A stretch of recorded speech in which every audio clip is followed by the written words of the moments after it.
9, 18, 1, shut. On January 1st, 2025, a 4chan user named Fred posted something that would leave thousands of readers unsettled. His opening words were simple but chilling. "My wife is a skinwalker." He explained that he has schizophrenia, so he had no one to tell this story to. He couldn't tell his psychiatrist without sounding delusional, and he couldn't tell his friends either. So he turned to 4chan, hoping someone there might believe him. According to Fred, 10 years ago on a camping trip, something else came back home with him, and his wife was replaced. Fred had been married for 20 years, but he believed that for the last 10, his wife had been something more than human. Before that fateful camping trip, his wife was deeply judgmental. She hated the homeless and was extremely wary of anyone with mental health issues. Before Fred's schizophrenia diagnosis in his early 30s, she'd openly said that people with schizophrenia should be put away or even put down. She didn't get along with her family, and her strong opinions pushed people away. Fred admitted he always felt like she would leave him if he didn't meet her standards. It was hard being married to her, but he loved her, and she loved him. 10 years ago, they went camping. It was Fred's idea, and the trip was miserable. His wife complained constantly about the tent, the weather, everything. Fred's schizophrenia was just beginning with occasional whispers and shadows in his peripheral vision.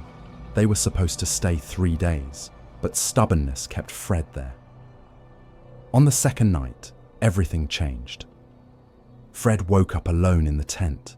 His wife never left without him, especially not at night. He searched frantically for 30 minutes, checking bathrooms, nearby campsites, everywhere. She had vanished. Just as he was about to get the rangers, she walked out of the dark woods, completely calm. Fred went to hug her, but everything felt wrong. She tensed up, didn't hug back, then awkwardly figured out how to embrace him. She was soaking wet despite no rain, and she smelled horrible, like rotting animals. When Fred asked where she'd been, she replied in a flat, emotionless monotone, "I wanted to see the trees." Her eyes were completely dead. He brought her back to the tent, gave her food, but she just stared ahead like she was in a trance. When he pressed about why she left at 2 a.m., she kept repeating the same line about the trees. Finally, she smiled when he asked why she'd want to see trees in the dark, but it was a strange smile, like he'd said something stupid. Fred was genuinely spooked. He'd read paranormal stories about people going into woods and coming out different. When he told her it was dangerous, she said flatly, "I can take care of myself." After sitting in tense silence, she stood up. "I want to show you something." Fred refused. She looked into his eyes, her face hardening, and with a voice that terrified him said, "Don't say things you know nothing about." One commenter interrupted, the story here to make a crude joke, but Fred continued. They stared at each other in silence, and then she turned to leave the tent. Fred grabbed her arm to stop her. She looked angry, and even though she was only 5'1" and 120 pounds, Fred swore that in that moment she could have easily overpowered him. But he held on anyway. He pleaded with her to stay, to not go back out there. For a second, her face softened, and he saw his wife again. Fred admitted he didn't know why he said what he said next, but it felt like if he let her go, he'd never see her again. That feeling in the pit of his stomach told him that letting her leave meant she'd be gone forever. He thought about what his life would be like the next day, searching for her and never finding her, involving the police and rangers, calling her family to explain he'd lost their daughter. And it would be his fault because he was the one who wanted to go camping. Fred described himself as a typical 4chan user, a big nerd, a massive loner, overweight at the time, working a dead-end janitor job, and slowly losing his mind to schizophrenia. He couldn't imagine living without his wife. She wasn't perfect, but they'd been together for 10 years. He wasn't going back to life without her, so Fred told her that if she really wanted to go, he'd go with her. He said he loved her, really loved her. Wherever she went, he'd go. They were married, and they were in this together. She just looked at him with no emotion on her face. They stood there for a moment, and then she grabbed his hand and gently started pulling him to follow her. They went outside the tent, and Fred saw the dark woods ahead. He truly thought he was going to die. His logical brain said this was still his wife, but another part of him insisted this wasn't her. He couldn't explain it, just that heavy feeling of wrongness. He knew he probably wouldn't make it out of those woods, but the thought of not having his wife was far worse than the thought of dying. They walked a few steps, and Fred's heart was pounding in his chest. He wasn't being brave. He was about to have a heart attack. She slowly stopped and looked at him like she was truly seeing him for the first time. She looked confused and asked, "You don't think you'll survive this?" The question was so sudden it shocked him. His wife had never been that perceptive about his feelings before. Fred told her no, he didn't think he'd survive. She asked why he was going with her. He answered, "You're my wife. I don't want to live without you." She stared at him for the longest time. Fred said there was only one other time in their life when she'd given him that look. Her eyes looked like they were staring into infinity, her face like she was processing the meaning of life itself. They stood there, trapped in that moment between the tent and the woods. Finally, she turned to him and hugged him. She hugged him like she was hugging him for the first time in her life. A little shy, a little awkward, but with real wanting. Fred hugged her back, not wanting to let her go. He felt like he had her back. If he had died there, he would have been happy. Still hugging him, she said, "I don't want to come back here." Fred told her it was okay. They could leave right then, and they never had to come back. She made him promise, made him swear that he would never ask her to come here again. It was the first time he'd heard real emotion in her voice since she'd returned from the woods. Fred hugged her tighter and promised they'd never go camping again, never step foot in that place again. They'd just go home. She pulled away from the hug and looked at him with the eyes he'd fallen in love with. She looked so vulnerable.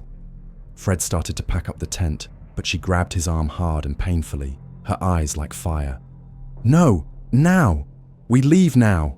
she said. She looked back at the woods, and Fred suddenly realized he could hear something moving in the trees.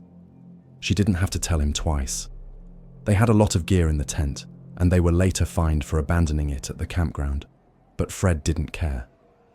He sprinted toward the car. When he got there, he saw her standing outside, looking into the woods.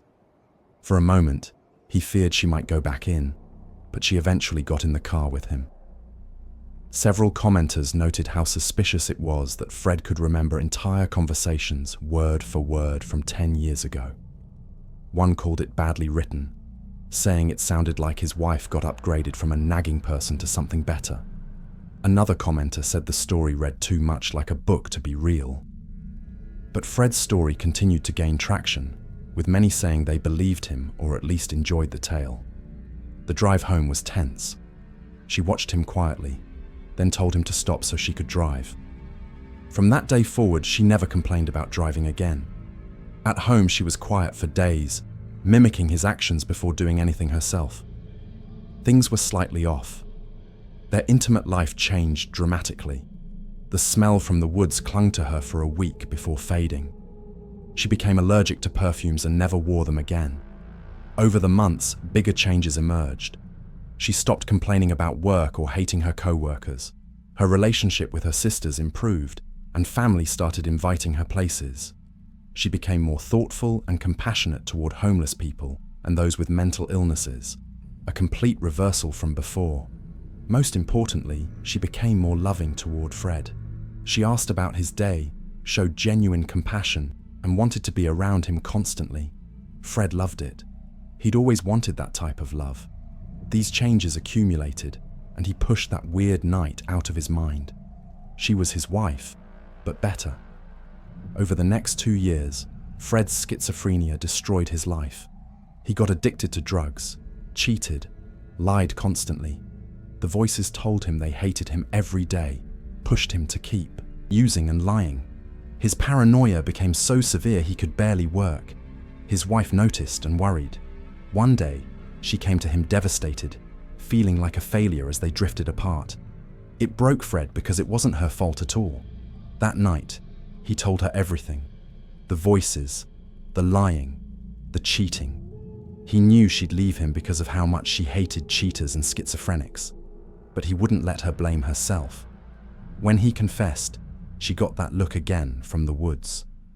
Those faraway eyes, that face processing infinity.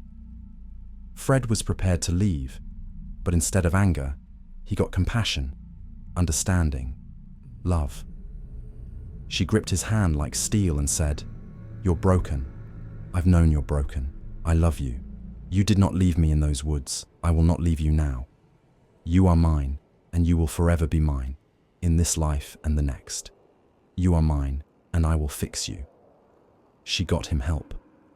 Medication for schizophrenia, therapy for the drugs and cheating, support for his trauma. Over 8 years, she transformed him. He never cheated or used drugs again. When he couldn't work anymore, she supported them without complaint until he got on disability. She was there, doing things he never imagined the old her would do. Fred asked her once why she'd done all this. Most women would have left. She simply told him he was her person. There was no one else, would never be anyone else. Fred admitted he loves her so much more now. She's his rock, his soulmate. He would kill for her, die for her, burn villages for her. But there's still that part of him. Maybe it's just delusions. He's asked her about that night, and she says he remembers it correctly. Still, a part of him knows she wasn't his wife that night. She's gone, possibly murdered or replaced, and he just lived his life pretending everything was normal. He feels guilty but not at the same time, wondering what type of person that makes him. So that was Fred's confession. Either he's delusional, or his wife isn't his wife, and he's going to live like usual. Sometimes he wants to tell her he knows, but still loves her all the same. But he's schizophrenic. It might just be his illness, and he doesn't want to open that can of worms. So only 4chan would ever know his secret. The comment section erupted with mixed reactions.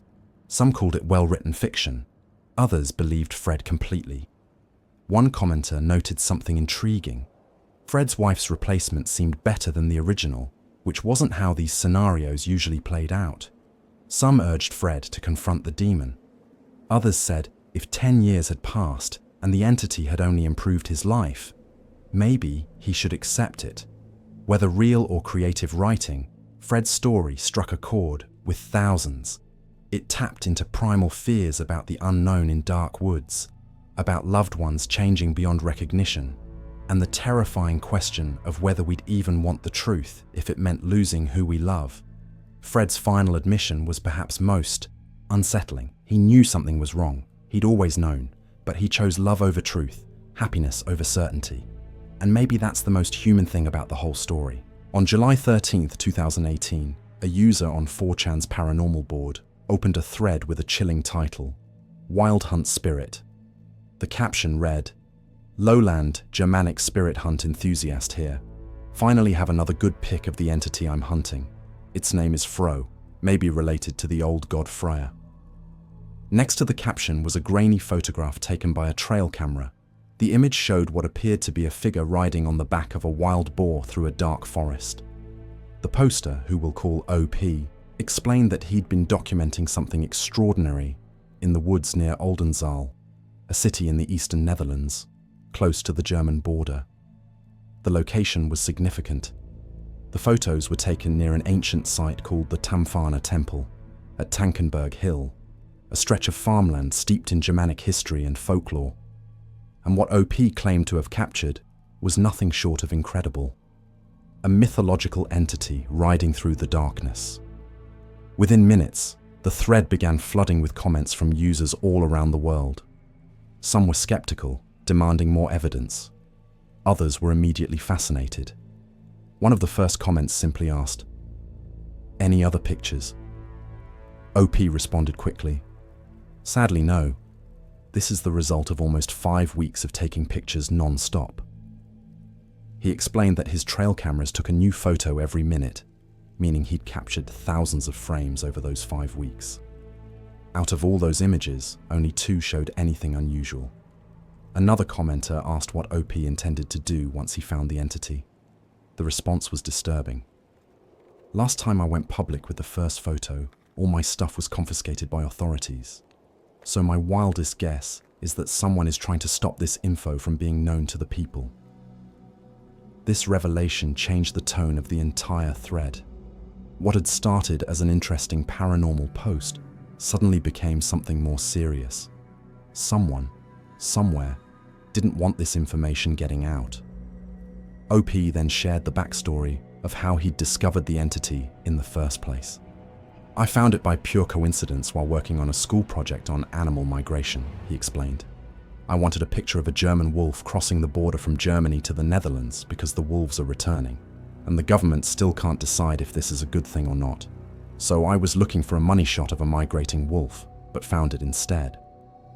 After doing some research, OP discovered that the figure was a local legend, one of the tales his grandfather used to listen to as a young boy. Then came an even more unsettling detail. He passed away a week or 2 ago, just after I showed him a pic of our boy Fro. Can be just coincidence, but I'm losing my mind over all this and need to know if I'm not just going insane. The timing of his grandfather's death, so soon after seeing the photograph, sent a chill through the comments section. One user wrote, "Dude, you are in serious trouble." Another simply commented, "This is insane stuff, OP." OP continued sharing what he'd learned through his research. I collected a number of books on local legends, and surprisingly there is a lot written about the spirit. He is classified as a wild hunt spirit. Sometimes he is referred to as the old Germanic god Freya, and other times he is a cursed farmer who disrespected God. Some people around here also call him Wilder Heer, which means wild lord, another name for a spirit phenomenon called the wild hunt. A commenter from northern Germany shared a related story. "My father crashed into a giant boar around last Christmas. Dad is fine. Boar is dead. The next night, Krampus appeared in the dream of my father, angry with him as he killed his steed, the boar. My father was very surprised by this, as he is 100% skeptic atheist. I am intrigued." This comment sparked a discussion about the connections between various European folklore traditions. OP explained, "Krampus and the Dutch Zwarte Piet are also related to the wild hunt legends around winter, the Yule Tide, which roughly translates to the scream time. Literally, the making of noise to aid the gods and their dead army on their hunt on the great wolf when the nights are the longest nights around Christmas. The dead army evolved into Krampus and Zwarte Piet, and even Santa and his elves are related to this legend." Then came a comment that would prove crucial to understanding what OP might be dealing with. An experienced user explained, "What you are seeing is a moneme, a semi-autonomous thought form. It is probably very old and was made to perform a certain function. Part of its rules may be to avoid human contact or only make itself known to those who wear a particular symbol or who speak a specific word. Entities like this were used to initiate worshippers into the inner circle of a cult, since they have perfect memory and are immune to coercion or bribery. Unless you can find out who made him, I'm afraid this blurry snapshot is probably the best you will get." A helpful commenter offered genuine assistance. "Drop me a line at this email. I'm not sure if I can be any help to you, but I'm in a pretty far-reaching occult group with legitimate lineage. At the very least, maybe we can work up some protection spells or do some research and find a method to approach this safely. Let me know if there's anything I can do to help." The offer seemed sincere and highlighted just how seriously some people were taking OP's discovery. This wasn't just internet entertainment anymore. People with actual knowledge of folklore and occult practices were getting involved. OP then shared another crucial piece of evidence, a photograph of runes he'd found carved on the back of the temple.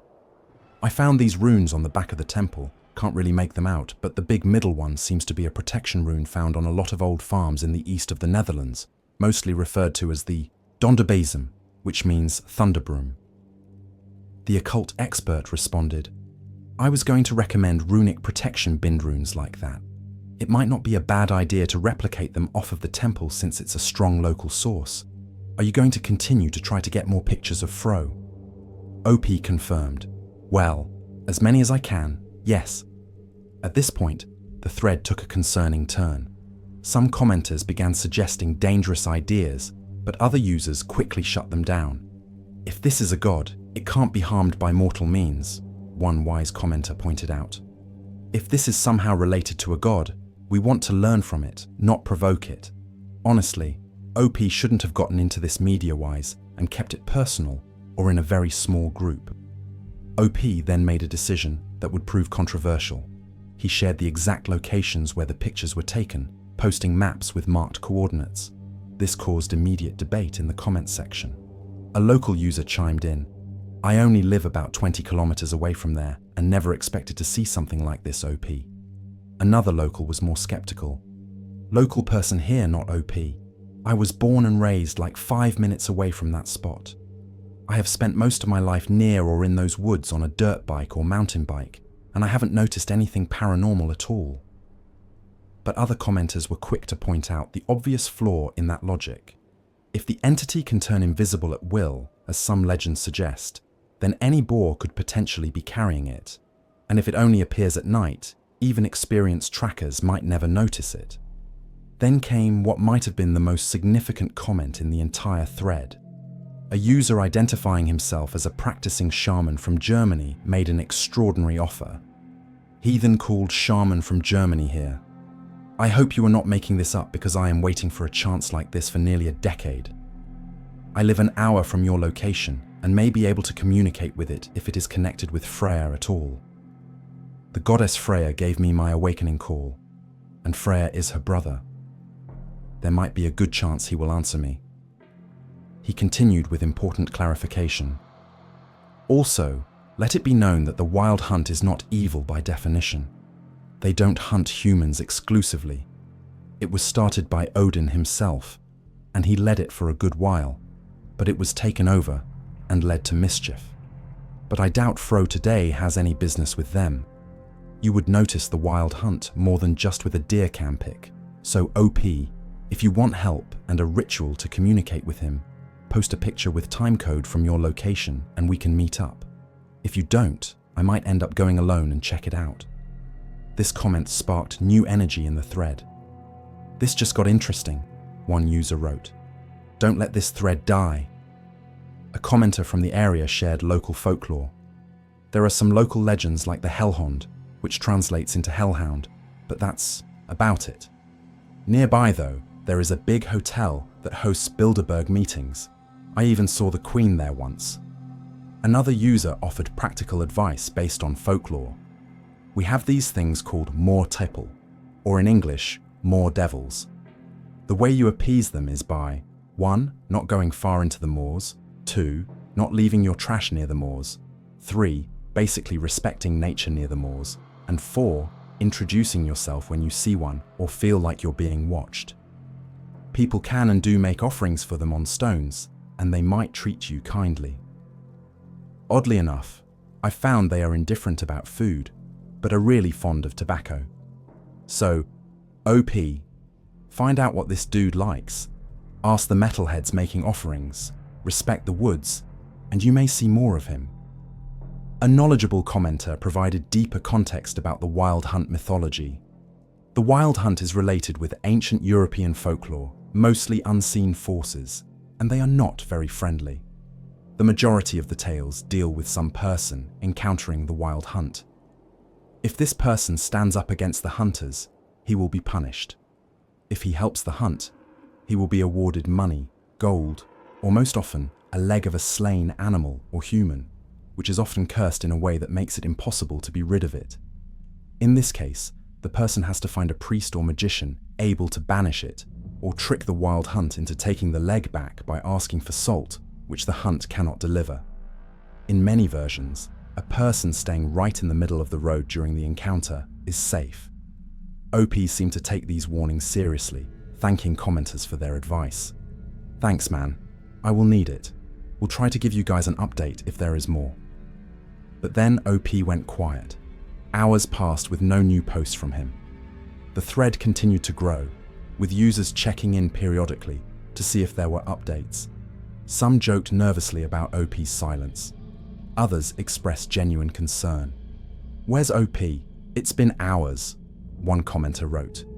Another added, "OP hasn't posted in a while. Hope he's okay." Days passed, and the thread eventually died, but it left a lasting impact on those who had followed it. The images OP shared were analyzed extensively. Some users enhanced the photos, adjusted the lighting, and circled various features they claimed supported OP's story. The figure in the photograph did appear to have a humanoid shape sitting atop a boar, with what looked like a spear or staff in one hand. Skeptics offered alternative explanations. One detailed analysis suggested tree trunk in first photo, high reflectiveness, probably damp moss. Lower photo, two animals, quadrupeds. One is eating grass, while the other's attention is drawn to the camera taking the photo. But believers countered each skeptical point. "You can clearly see some sort of spear in both pictures, especially in the first one defender argued. And explain the eyes. Both the rider and the boar have the same reflective eye shine. That's not tree moss." A particularly thorough analysis pointed out, "Those pictures are of excellent quality and show a lot of detail, and we're perceiving the whole body of the creature in two distinct pictures from two different angles. We're not just seeing a face in low-resolution photos. This isn't pareidolia." In the months following the original thread, OP's story was reposted across various internet forums and social media platforms. Some claimed they lived near the area and were planning expeditions to investigate themselves. Others warned against disturbing whatever was in those woods. A Dutch speaker provided a translation of the local legend from a regional Wikipedia page. Dirk with the Boar is a mythological story from regional sagas. The story is always told to children during Christmas time.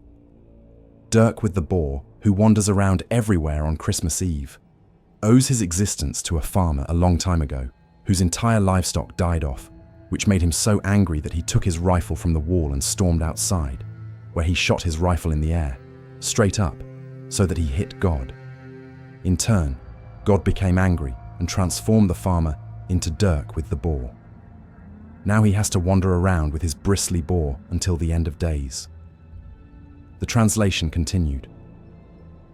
According to the old story, Dirk comes and flies through the sky during Christmas Eve and takes everything that isn't nailed down. So you should have your home all tidied up on Christmas Eve. The fence gates of your pasture should be open so that Dirk can move about without trouble. And you should also paint white stripes on the trees so that he won't fly against them. You don't want to make the boar angry. The final paragraph provided the most fascinating detail. Nobody knows who Dirk is exactly, but it is claimed that he's descended from the Germanic god Fro, also known as Freya. He flies through the sky on a boar with golden bristles. When the people became Christian, Fro became an evil demon forever. This made the people very scared of him. They don't even dare to speak his name, in fear of calling him. Therefore, they call him Dirk. Dirk rides on a big wild swine, also known as a boar. This legend perfectly matched what OP had been documenting. The descriptions, the location, the behavior, everything aligned. Either OP had done incredibly thorough research to create an elaborate hoax, or he had genuinely captured something that locals had whispered about for generations. To this day, OP never returned to provide updates. His final posts were the maps showing the locations and his promise to continue trying to capture more evidence.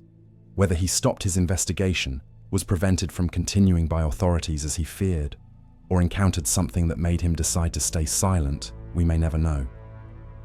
The German shaman who offered to help also never posted a follow-up. Did they meet? Did they attempt communication with the entity? The questions remain unanswered. The photographs remain the only concrete evidence of OP's claims. Believers point to the consistency across multiple images, the reflective eyes, the clear shape of a rider and mount. Skeptics cite the poor lighting, the grainy quality, and the ease with which trail cameras can capture misleading images. What makes this case particularly compelling is the combination of photographic evidence, historical folklore, and the reaction from people with genuine knowledge of Germanic mythology. Unlike many paranormal threads that are easily dismissed, this one brought together local residents, folklore experts, and practitioners of old traditions, all taking the matter seriously. The woods near Oldenzaal continue to exist, dark and ancient, holding whatever secrets they've kept for centuries. Whether those secrets include a cursed farmer riding a boar, a forgotten god wandering his old domain, or simply the shadows and shapes that our pattern-seeking minds construct from darkness and fear, we'll likely never know for certain. OP's story has become part of internet folklore itself now, shared and discussed across platforms, analyzed and debated. Some dismiss it as creative fiction. Others believe completely. Most fall somewhere in between, fascinated by the possibility, however remote, that something ancient and otherworldly might still walk the forests of Europe. And perhaps that's the most unsettling part of all, the not knowing. Because if OP was telling the truth, if he really did capture something on those trail cameras, then it means these old stories aren't just stories. It means the things our ancestors feared in the dark woods were never truly gone. They were just waiting, watching, riding through the night on bristled boars, hoping we'd forget they were ever there. The thread ended, but the questions remain. And somewhere in the Netherlands, near an ancient temple on a hill, the cameras might still be running, capturing frame after frame of darkness, waiting for something to step into view once more. On July 30th, 2014, a user on 4chan's paranormal board opened a thread with a concerning title, "People in the Trees." The post began with a simple but unsettling message. The poster, who we'll call OP, explained that he owned land in a rural area, specifically a quarter section, which is about 160 acres. About half of that land was covered in trees and dense bush. OP had a strong suspicion that something human was living in these trees, though he admitted he was a bit worried it could be something else he wasn't aware of. OP announced his intention to search the woods that very night. His supplies were minimal: a cell phone to use as a camera, an axe for protection, and a flashlight. He asked the community what else he should bring. Next to his message was a photograph of a dense forest with tall trees, their branches reaching toward the sky. The image set an ominous tone for what was about to unfold. Within minutes, the thread began filling with responses from users all around the world.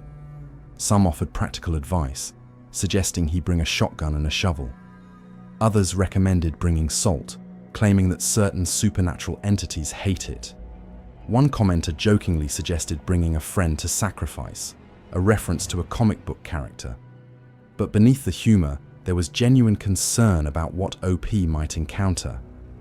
When asked what he would use to defend himself if he encountered something dangerous, OP admitted he didn't own a shotgun.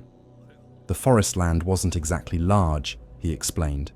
It would probably take 4 or 5 hours to do a decent search. With that, OP announced he was leaving and would return with his findings. One commenter immediately questioned the plan, asking why people always choose to do these things at night instead of during the day.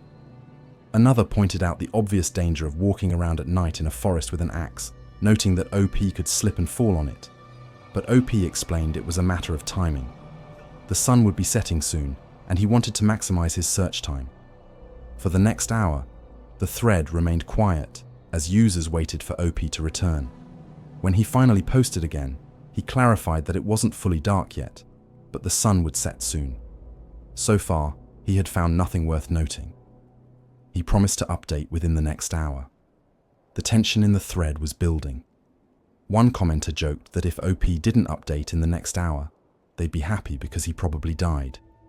It was dark humor, but it reflected the genuine suspense everyone was feeling.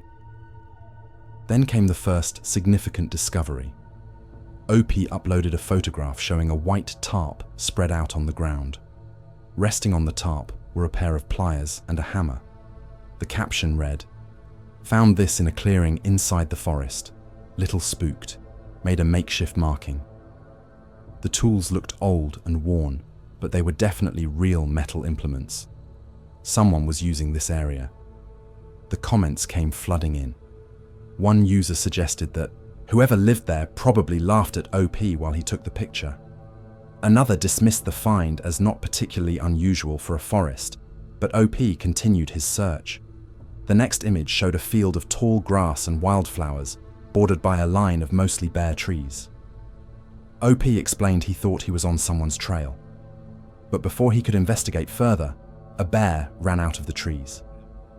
Luckily, it was small and a black bear, but OP wisely decided to backtrack and reroute out of fear that the mother might be nearby.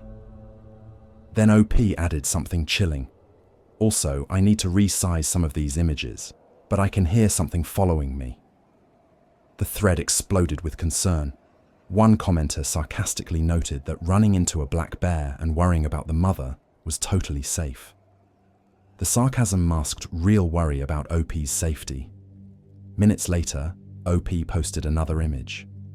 This one showed his orange and black axe lying on the ground among dry grass and small rocks. The caption was simple but disturbing. "This was not here before. I walked right past this bit before. What is this?" Something or someone had moved his axe while he was searching. OP was no longer alone in those woods. The photographs kept coming. A narrow trail through dense trees. A birch tree with what appeared to be red stains on its bark. OP asked if anyone knew about blood, questioning whether the red substance was actually blood. Commenters suggested it could be sap, but the color seemed too red. One user told OP to break into a nearby tree with his axe to compare the sap color. OP obliged, and the comparison showed the mysterious substance seemed redder than normal tree sap. Another clearing. More photographs of the dense forest. Then OP uploaded an image that would change everything. The photo showed what appeared to be some kind of structure or shelter built among the trees. After taking the picture, OP wrote, "A bunch of laughter came out of it." He ran as fast as he could, and the laughter followed along with the sound of snapping branches. OP described running through the forest in a panic, the sounds pursuing him. He finally saw a telephone pole through the trees and bolted toward it, ending up at an old but livable farmhouse. No one was home, but more importantly, the laughers were gone too. He could make it home by back roads now and hopefully stay safe. The community was both fascinated and concerned.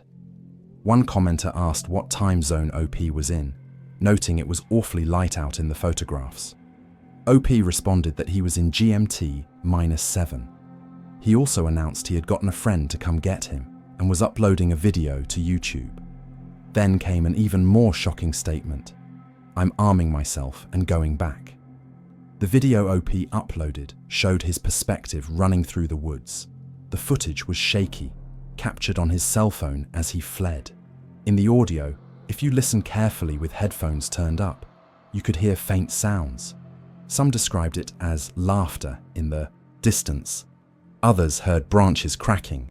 The sound was eerie and seemed to occur around the 16-second mark, primarily in the right audio channel. Commenters debated what they heard. Some insisted it was definitely laughter, describing it as having an unnatural quality. Others suggested it could be wildlife sounds misinterpreted in the moment. One user noted that the laugh sounded almost human-like, but somehow off, as if it had been processed through an effects board, though they weren't accusing OP of faking anything.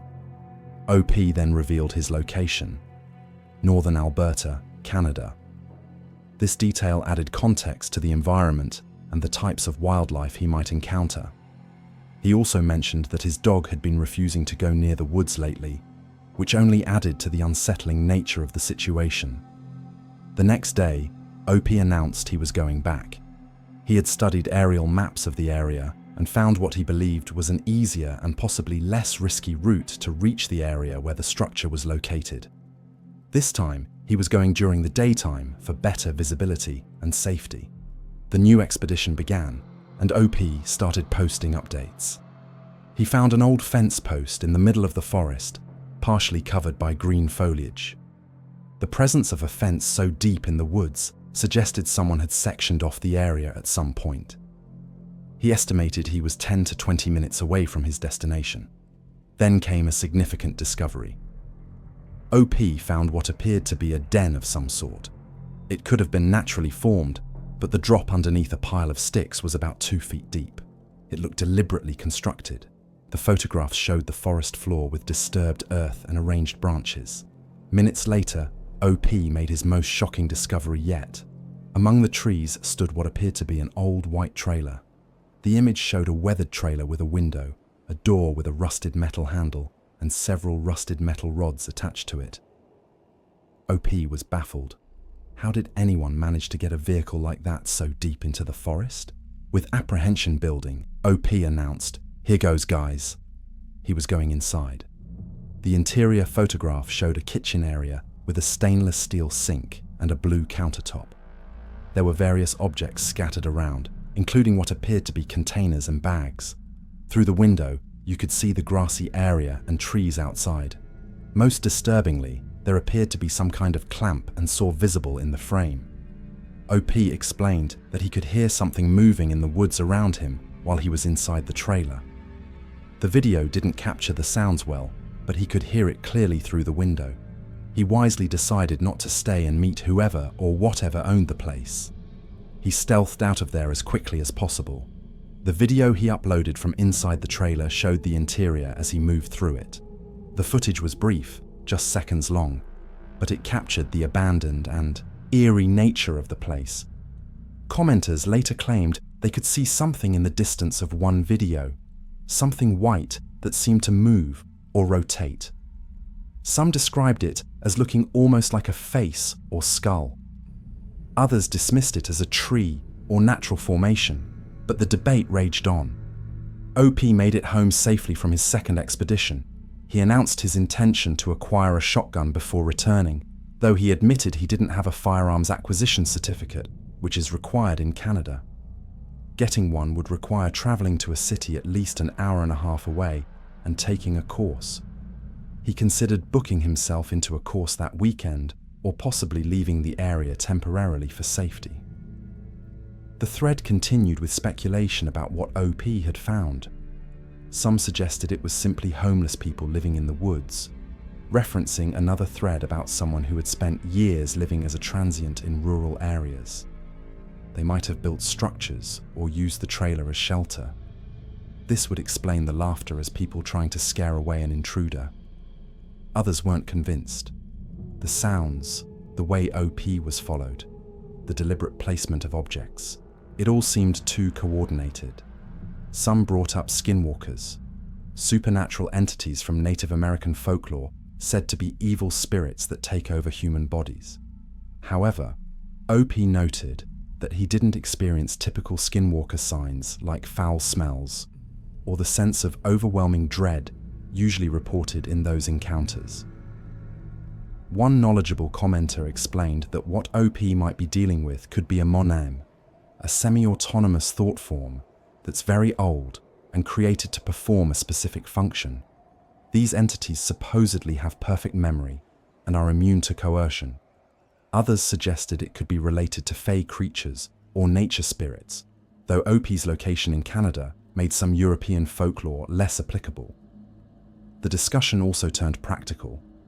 Commenters advised OP to notify authorities about trespassing on his property, especially if it was actual people living there.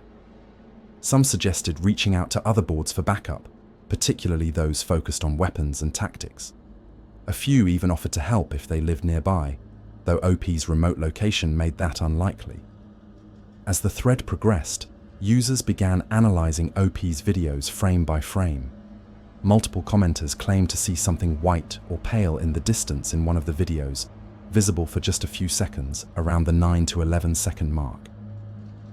Descriptions varied from looks like a skull to could be a grey alien to definitely humanoid shaped. Others insisted it was just a tree or a trick of light and shadow. The mysterious red substance on the tree bark was never conclusively identified. The tools on the tarp remained unexplained. The laughter that pursued OP through the woods was never definitively classified as human or animal or something else entirely. Then, OP went silent. Hours passed with no updates. A day went by. Commenters began asking if OP was okay, if he had returned to the woods, if he had gotten his firearm. The questions went unanswered. Some joked nervously that OP was dead. Others genuinely worried about his safety. In the final posts of the thread, users tried to keep it alive, hoping OP would return with more information. They bumped it repeatedly, checked back obsessively for updates. Someone mentioned the Hinterkaifeck murders, a famous unsolved case from Germany in the 1920s, where a family was killed on their farm after reporting strange sounds and footprints in their property for months before the attack. The thread eventually died, as all threads do, sliding off the board into the archive. OP never returned to provide closure. The videos he uploaded were later removed from YouTube, adding another layer of mystery. Did he remove them himself? Did YouTube take them down? Did someone else gain access to his account? To this day, no one knows what OP found in those woods. Whether it was transients seeking shelter, some kind of supernatural entity, or simply wildlife and coincidence combined with an active imagination, the truth remains hidden in that forest in northern Alberta. The trailer sits there still, presumably weathered and abandoned. The trees keep their secrets. What makes OP's story particularly compelling is the progression from curiosity to genuine fear. He didn't go in expecting to find anything supernatural. He thought he might encounter a homeless person, or perhaps discover evidence of trespassers. Instead, he found structures, heard sounds, felt pursued, and ultimately fled in fear for his safety. The community's reaction was equally fascinating. While some dismissed it as an elaborate hoax or alternate reality game, many took it seriously enough to offer genuine advice, share folklore knowledge, and express real concern for OP's well-being. The thread became a collaborative investigation, with dozens of people analyzing evidence, proposing theories, and trying to help OP understand what he was dealing with. Whether OP's experience was paranormal, criminal, or simply a series of misunderstood natural occurrences, his documentation created one of the more compelling mysteries in paranormal forum history. The photographs were real. The videos existed. Something was in those woods, and whatever it was enough to make a grown man run in terror and ultimately disappear from the internet entirely. The forest keeps its secrets still. On May 16, 2014, a user on 4chan's paranormal board opened a thread titled "Sleep Paralysis and Hallucinations." The poster wanted to share two experiences that had deeply shaken him, and what he described would spark a discussion that revealed disturbing patterns across hundreds of similar encounters worldwide. The original poster, who we'll call OP, explained his first experience happened in elementary school. He was having a nightmare about being chased by an enormous shadowy figure, much larger than an adult. But this wasn't a typical nightmare. He was aware of both his physical body and his dream body simultaneously, unable to manipulate the dream except to run from this thing. He tried to wake himself up by forcing his eyes open, but it was like they were being held shut. None of his body would move. He was struggling in his mind to escape while straining against his eyelids, apparently making noise in the process. His mother heard him and tried to wake him by shaking and talking to him, but he wasn't responding, just groaning and making faces. Being religious, she sat there and prayed until he finally woke up, which according to her was quite a while. That event bothered OP until he was older. When he read about sleep paralysis and found what happened was pretty standard, he brushed it off. Until 13 years later, when everything changed. OP was now 23 and hadn't experienced anything similar until one particular evening. He was tired from being up all night and decided to take a quick nap. The first thing he remembered was seeing a shadow enter through the window and standing at the foot of the bed. It was like a silhouette but slightly transparent, and somehow looked more three-dimensional than a normal shadow. He tried to sit up and get a better look, but couldn't move. When he tried to yell, nothing came out. He figured this was sleep paralysis again, and if he waited, it would pass. But then, he woke up with his eyelids still closed, paralyzed, just like in his dream. After only a few seconds, he fell back into the dream where his eyes were barely open, and this shadow was waiting at the foot of his bed. The thing lunged at him and started crawling all over him. He couldn't say exactly what it was doing, because in the dream, his eyes were barely open, and he couldn't move. But at least some of it was intimate in nature. If he started to enjoy what it was doing, it would do something horrifying or painful, seemingly to prevent him from enjoying himself. This back and forth of waking into a paralyzed body and being pulled back into the dream went on for a while. He described falling back asleep as being pulled by that thing. The torment kept alternating from pleasant to unpleasant as he kept rising to consciousness and being pulled back down. Eventually, he woke up without paralysis and sat up quickly, looking around the room. He was relieved to see no shadow creatures until it came flying through his window. He was still dreaming and had experienced a false awakening. This time, it took the form of a large bird of prey with glowing red eyes. It flew around menacingly until it landed on him, pressed him down, and changed shape again.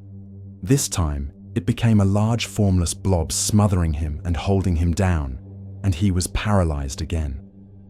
After being tormented for yet another uncertain amount of time, he woke without paralysis and ran to the living room to tell his girlfriend what happened. He told her about the false awakening, and she jokingly asked how he knew if he had actually woken up. He laughed about it with her, and then he was back in his bed, paralyzed with his eyes shut. He was freaking out and tried to scream in panic, but everything was completely locked down. It really was like there was a hand over his mouth. He was shocked that for all his panic, terror, and effort, he couldn't scream, shout, roll, or even bang a wall. Eventually, he was pulled back into the dream, and this continued until he actually woke up for real. He felt surprisingly calm and noticed he had slept for 6 hours, much longer than he planned. He went to the living room and eerily had the same conversation with his girlfriend that he had in his false awakening. He got chills when she asked how he knew he was actually awake. She got visible chills and shuddered when he told her that was exactly what she'd asked in his dream. OP emphasized this was 100% what happened to him and not a made-up story. He wanted to hear experiences from others to see if anything similar had happened to them. That thing felt and looked just as real as anything does when he's awake. He couldn't say that for any dream he'd ever had. He could feel its presence when awake in his paralyzed body, pulling at him from below. He could tell it was enjoying what it was doing to him. The responses came flooding in from users all around the world, and the similarities were disturbing. One particularly detailed story came from a user named Brandon, who was now 19, but had experienced sleep paralysis multiple times starting when he was 10 or 11.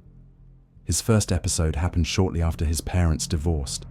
He woke up and couldn't move at all.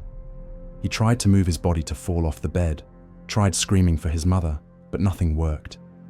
He closed his eyes, took a deep breath, and suddenly could move. The second episode happened about a day later.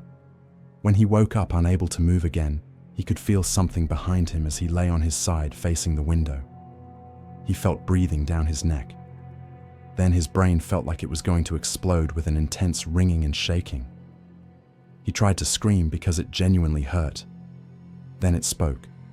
It said his name. The voice said, "Don't move, Brandon. You will die if you do.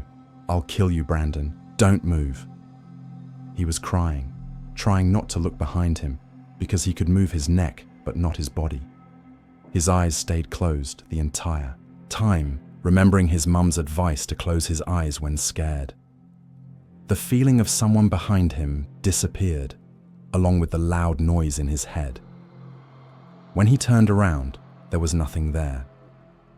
The third time it happened, he actually saw something. He woke up on his back looking at his whole room. The door was slightly cracked. He couldn't move or scream, only move his eyes.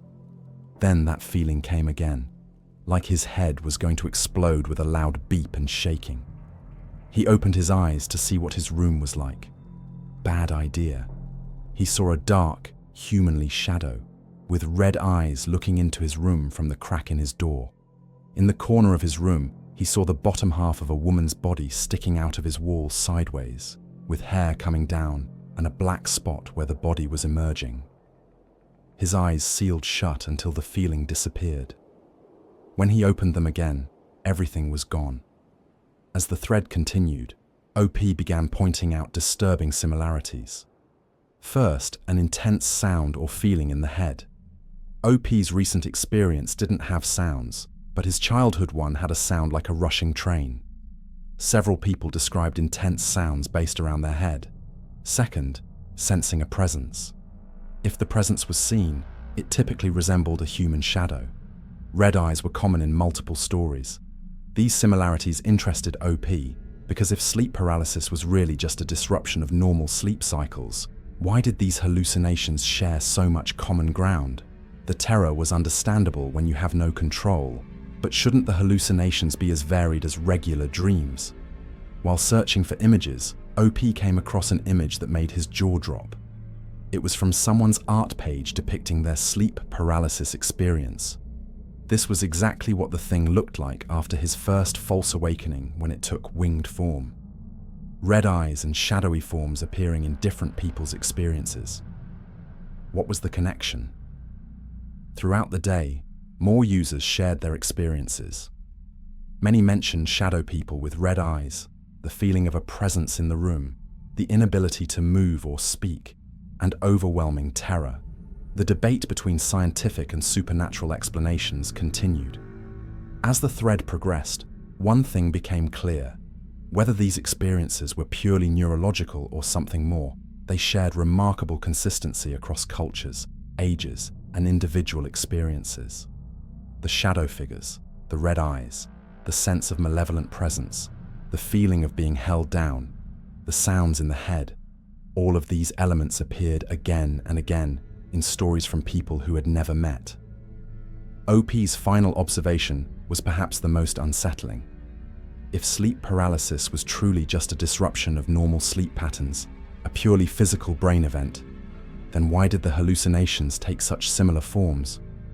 Why did so many people across the world, throughout history, describe the same shadowy figures, the same red eyes, the same sense of malevolent intelligence? The scientific community had explanations, emergency responses in the brain, disrupted breathing, creating pressure sensations, movement coordination confusion. But science struggled to explain why these universal experiences manifested in such specific, consistent ways. As one commenter put it, maybe both explanations were true. Maybe sleep paralysis was a physical state that somehow opened a door to something else. Maybe when the body was paralyzed and the mind was caught between waking and dreaming, people became vulnerable to entities that existed in that in-between space.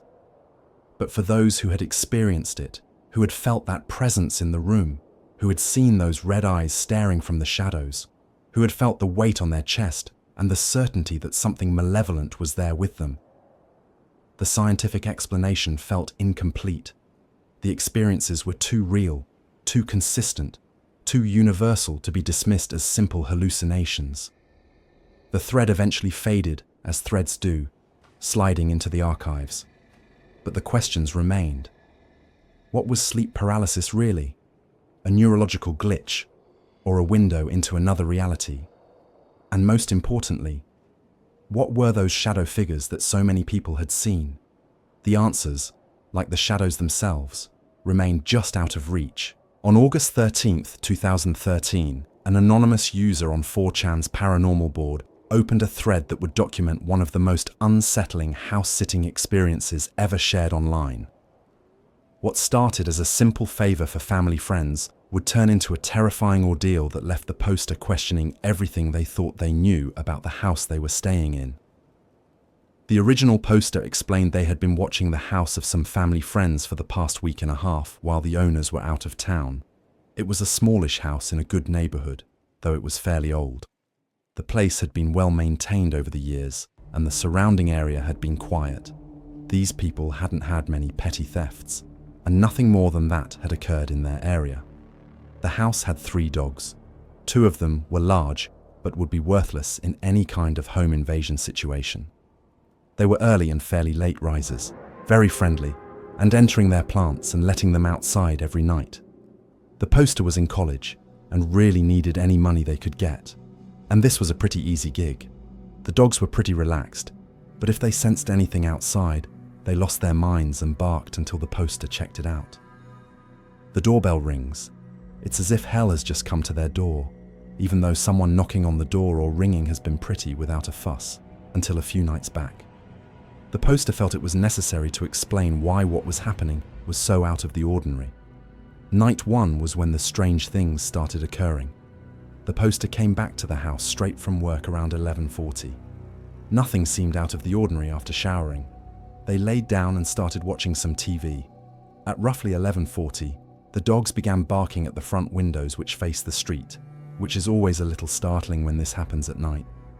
The poster thought it might just be someone passing by, since it's usually somebody walking their dog or a couple out jogging, so they let it be. They weren't going to take a look, since there shouldn't be any reason to go outside. They had relaxed on the couch for about maybe 1 or 2 minutes when all of a sudden they heard an unmistakable sound. The doorbell rang. Just some ding-dong ditches, right? The poster went to the front hall and was a little nervous to open the door, so they looked out the window from the hallway. Nobody. They weren't sure if what they saw was probably some kids out late who had a little more fun than watching some TV. About 5 minutes pass and nothing more happens. Night 1 continued with escalating strangeness. The poster went to check the door just to find nobody there once again. This happened 2 more times, about 5 minutes apart. Nothing there each time. At this point they were more pissed than scared, so this time they waited by the window. They sat so that they cannot be seen, but have clear view of the doorbell. They waited a few minutes and watched the door, and as they were about to get up, it happened. The doorbell rings. It's single high-pitched ding, and they already have the door unlatched. They flew the door open, and standing at the doorstep is nobody. They took a few steps outside to look in case somebody was trying to be funny. Nothing. They saw nothing. They heard nothing. They locked the doors and walked back to the room where they were watching TV. As they sat back down, a strange thought came to mind. Where were the dogs, and why haven't they barked one time at the bell? The poster went to check on the dogs. They finally found them in the parents' room, all lying in their dog beds. They were relieved they were all fine, but they didn't know why they didn't react to a single thing. Maybe the doorbell broke somehow, so they just weren't hearing it clearly. The poster made one of the dogs come with them, and they finally were able to get them up. They awoke in the morning and let the dogs out, along with their regular morning house duties. They went out the front door to go get the newspaper, since the family didn't cancel it for some reason, and when they came back to the door, they looked at the doorbell. It worked properly since they had tested it the night before. They tried pressing it in different ways, trying to recreate the same single chime they heard, but it just wouldn't happen. They gave up and decided to head out to work, and would just hope things would be different that night. Well, they got their wish. That night was different, but not in the way they were hoping. Night 2 brought even more disturbing developments. After work, the poster got back to the house and decided to watch some TV before bed. They had almost forgotten about the events of the previous night, but they were quickly given a reminder. At a few minutes past midnight, the doorbell rang again. One single chime. Not the 2 chimes from earlier, the single. Then again, about 5 minutes later. Then it kept going on. They searched the rooms leading to the kitchen, and then they came across something really strange. All the dogs were sitting, staring at the back door, just sitting there, as if waiting for someone they knew to walk in the door. At this point, the family was not due back for over a week, so the poster stood there in terror, not knowing what was waiting to appear at the door. Night 2 continued with a horrifying discovery. Their footsteps dawdling, fixed in place for at least another 5 minutes. This whole time, no bell. There was dead silence except for the sound of cicadas outside. They finally built up the courage to approach the door and see if there was anything outside. Back door locked as pictured, this time with the lights on. Their hearts slowly stopped racing and they looked out the window by the door, but they would only see their own reflection back. They were confused. If the doorbell wasn't coming from the front, how the hell would anyone be out there giving them their stupid blank stares? They looked around from the back porch one last time and went back inside. They locked the door and laid back down. At some point they finally fell asleep, still wondering where the bell was coming from and who was messing with them. Little did they know, the worst was yet to come. Night 3 would reveal the truth behind the mysterious chimes.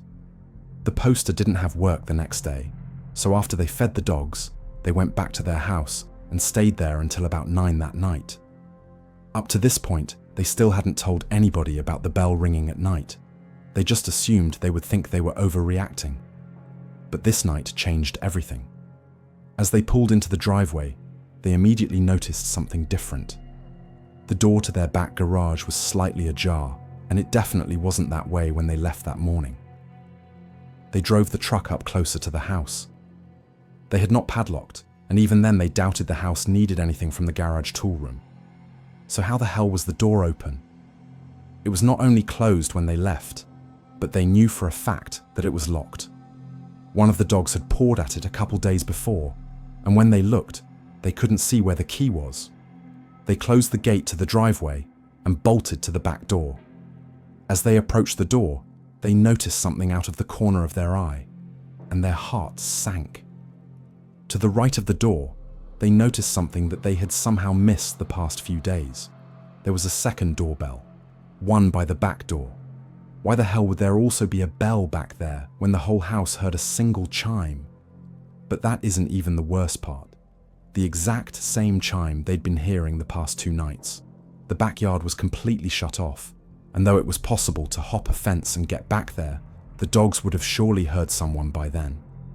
The night before, nothing else. The dogs were barking and ran to the back door, not knowing who was there. So why did they act so differently earlier? They quickly got inside and locked all doors and went around checking every room just in case somebody was already in there with them. They also locked every window and door to the outside. They brought all the dogs with them to the room they were staying in and just sat there for a while, trying to make sense of everything. They turned on the TV for a little while and tried to cope. They fell asleep with their hand on a baseball bat next to the bed. The terror reached its peak on what would be the final night. The poster hadn't been keeping track of the time as they watched TV. They were reminded of the time when they heard the single chime of the bell a few minutes past midnight. It could only be from the back doorbell. They followed the dogs cautiously and slowly crept to look out the back window. There was nothing there. At this point, they were actually hoping to maybe see some dumb teenagers or something, so it would all just make sense. But they saw nothing. What scared them more was the fact that all 3 dogs were staring directly at the back door and wagging their tails as if they were excited to see who was going to come in. They started to think maybe the family came back early to check on things or something from the kitchen. Then they saw the garage door they spoke of earlier. It was wide open, as if inviting them to come see what was within. They had seen plenty of horror movies in their day, so they were smart enough to stay within the house. Since it was already cracked earlier, they told the dogs to go in their room, grabbed the doorknob and pulled. They lost themselves in a fit of panic and literally just locked themselves in the room and closed the door, trapping the dogs with them. They went to sleep and woke up the next morning with everything seeming fine. They fed the dogs and brought them in the paper, not noticing anything out of the ordinary. But when they let the dogs go out in the backyard later, it was lit. The door to the back garage was shut. The thread took a disturbing real-time turn on August 12th. The poster updated the thread. Well, if you're reading this on August 12th, you are currently with me on night 4. It's about an hour to midnight, and so far there is nothing out of the ordinary. Hopefully nothing eventful will happen tonight, because I can't take much more of this. I've thought about just going somewhere else to stay for a few days, but it just feels dumb, but it just feels scary from a lack of security. I talked to my mum this morning, and she called the police to check things out and patrol the neighborhood a little more. Of course, I doubt they will, and they said to just call 911 if anything happens tonight, and for me to keep them up to date. Oh, and all the dogs just waiting for it to be midnight. I will keep this thread posted to anything that may or may not happen, assuming I'm not killed or something. Yeah. Fingers crossed, and I'll get back to you all shortly. At 11:20 p.m, the poster made their final update to the thread. OP here. It's currently 11:20 here at the moment. Nothing spooky yet, luckily. I'm seriously wondering what to do. I almost want to leave and drive around till like 1 and come back when whatever it is thinks I'm asleep. The thread went silent after that. The poster never returned to update what happened after midnight. Users flooded the comments with concern, asking if the original poster was okay, demanding updates, theorizing about what could have been ringing that back doorbell night after night. But no response ever came. The mystery of the house-sitting horror remains unsolved. Was it teenagers playing an elaborate prank? Was it something far more sinister waiting at that back door? Why did the dogs react with excitement rather than fear to whatever was ringing that bell? And most disturbingly, what happened to the poster after their final message at 11:20 p.m? The answers, like the identity of whatever stood outside that back door, remain unknown.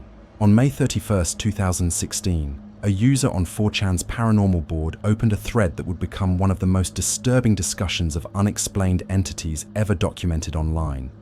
The title was simple: Entities me and my neighbors had to deal with back in 2005.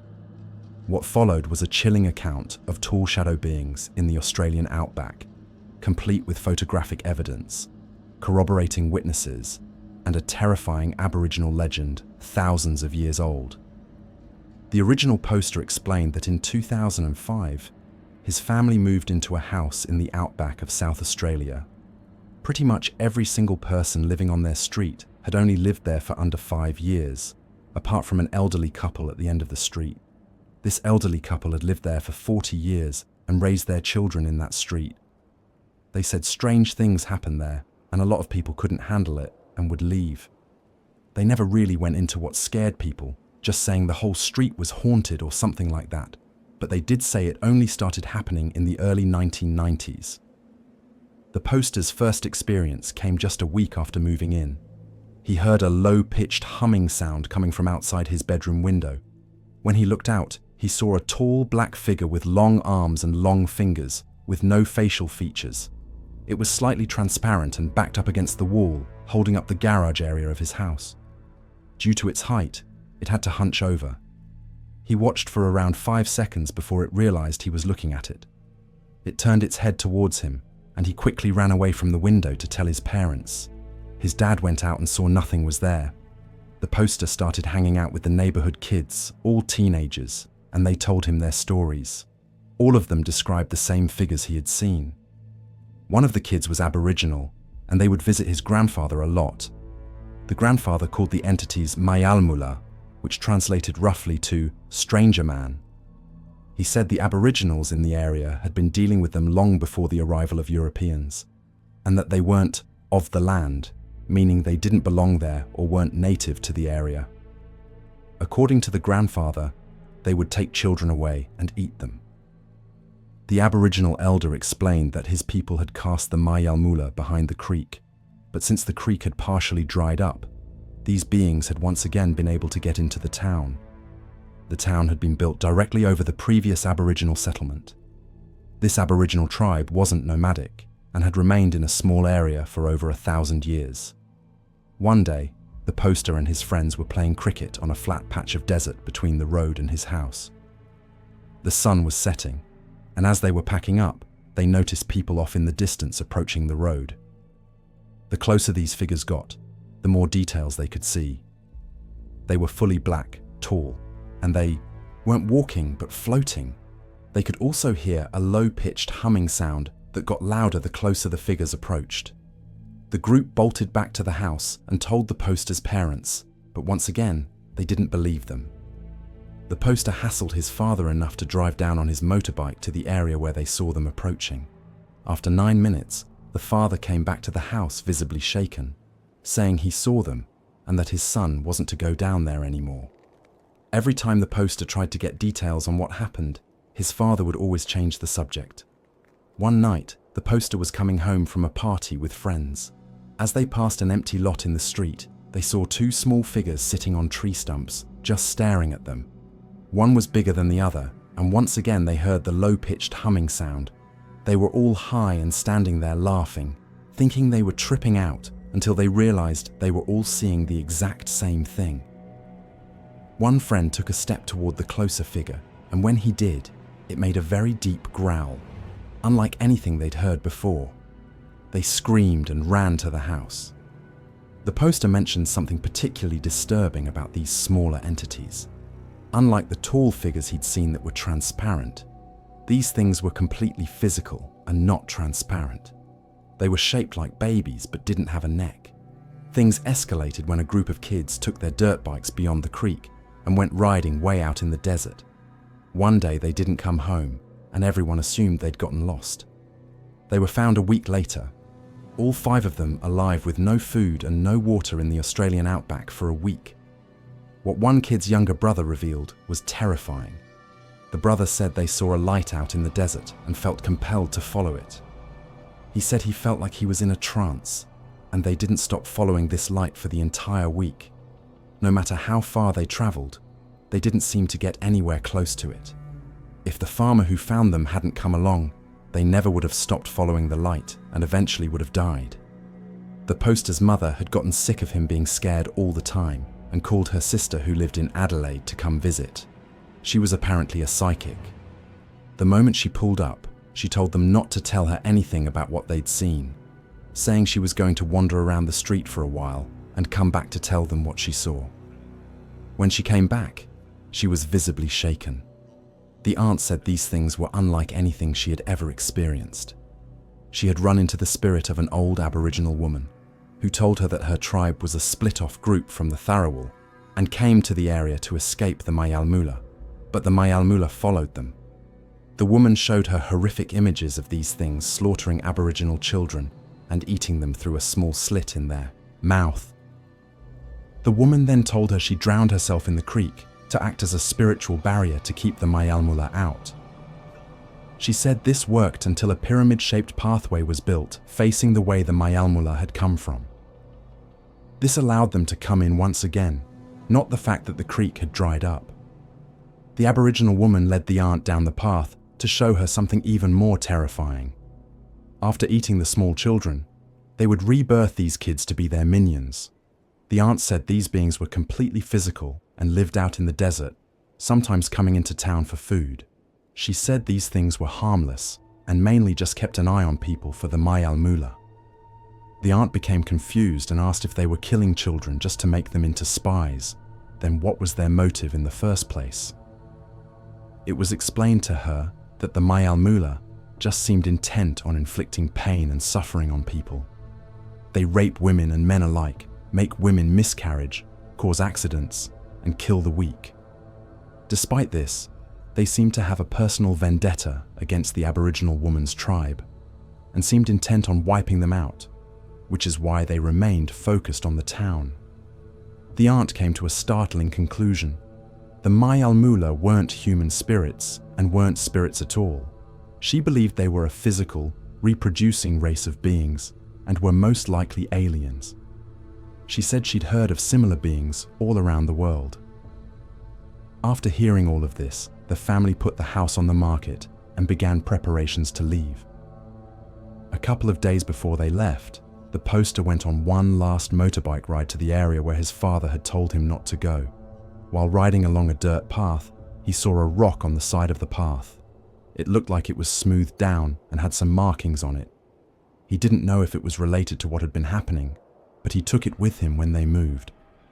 The poster shared the sales history of the house, which showed it had been sold multiple times over the years. People couldn't handle living there. The responses to the thread were overwhelming.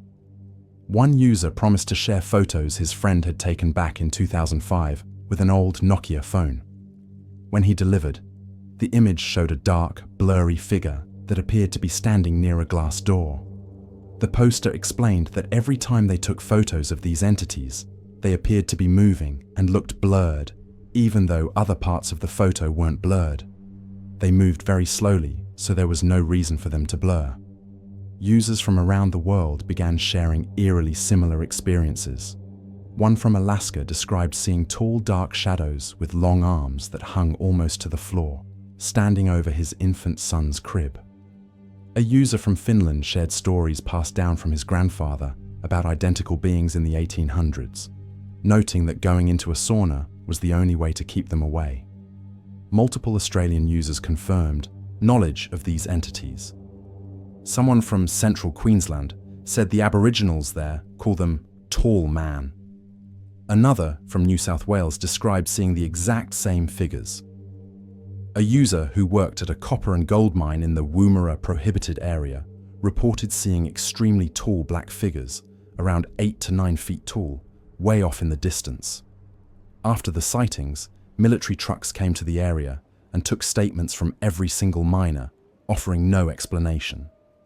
Throughout the thread, the original poster described the beings in detail. They were around 7 feet tall with long necks and big, long heads. They were black, but transparent, kind of pulsating like a light flashing on and off. They had long arms with hands just as long and long fingers. 4 fingers on both hands. The wrists would just hang there with fingers completely still. When one turned its head to look at him, it had absolutely no facial features, though his aunt said they have small slits for mouths. What made the thread even more disturbing were the consistencies. The low-pitched humming sound, the floating rather than walking, the red eyes that several people reported, the feeling that these entities were enjoying causing fear and suffering, the fact that they seemed to target Aboriginal people specifically, but would harm anyone who got in their way. The thread took an ominous turn near the end when the original poster made a final update. He wrote that he'd just woken up from a nightmare at 2:47 a.m. His room was pitch black and he couldn't shake a feeling of dread and fear. The nightmare involved the Mayalmula. He said this was the first time he'd had a nightmare involving them, even though he didn't have nightmares when he actually lived in the town. He was convinced he'd angered them by discussing them publicly. His final message was brief. Pretty sure I've pissed them off by discussing them. Bye, and thank you all for contributing your own stories, knowledge and experience with unknown beings in this thread. The original poster never returned to the thread. The questions remain unanswered. What are the Mayalmula? Are they aliens, as the aunt suggested, or something else entirely? Why do they have such a specific hatred for Aboriginal Australians? What was the significance of the pyramid-shaped pathway that allowed them to return? And most disturbingly, are they still out there in the Australian outback, hunting in the darkness? The thread was archived, preserved as one of the most detailed and terrifying accounts of unexplained entities ever shared online. But for those who lived through these encounters, for those who saw the tall shadow figures floating across the desert with their inhuman proportions and that terrible humming sound, for those who felt the absolute certainty of malevolent intelligence watching from the darkness, the terror was all too real. And somewhere in the Australian outback, in a small town built over an ancient Aboriginal settlement, the Mayalmula may still be waiting.